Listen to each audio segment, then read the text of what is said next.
sao đó cụ.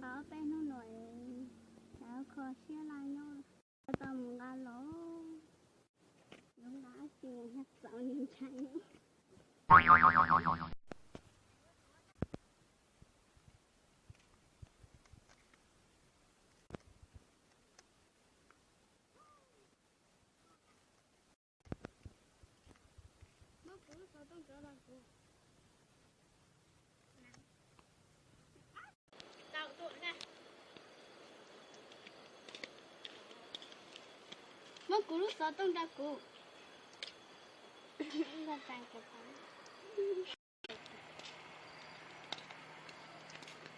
mất cú lúc đó tung trở ra cú.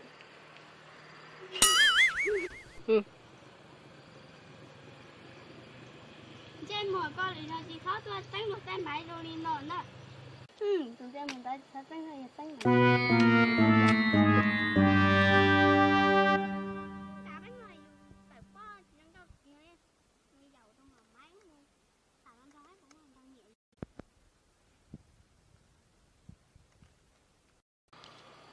Mọi người cái đó tổ tông mất chưa? Tôi giàu có thằng con tao nè. Ôn không nói lần sau lấy tấm cần lấy tà nè. Đi chơi ta. Cái gì cũng mua ta làm cần lấy tà thì lúc đây lo trắng là mua.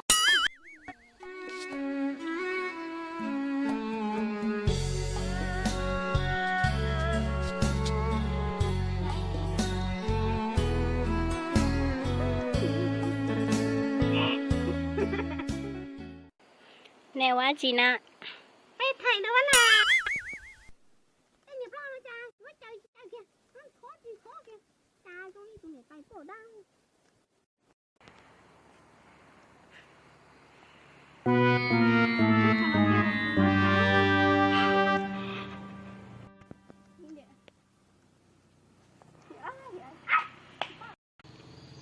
Tôi chỉ trong cao lo tụi nia mốt phù. Hô lao ai tụi nia chí tê.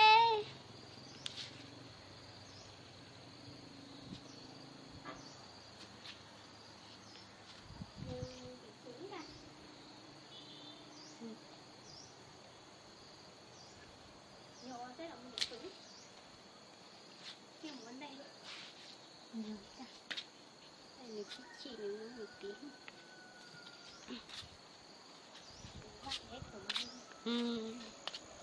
Thì va răng răng lên chả. Nói đâu.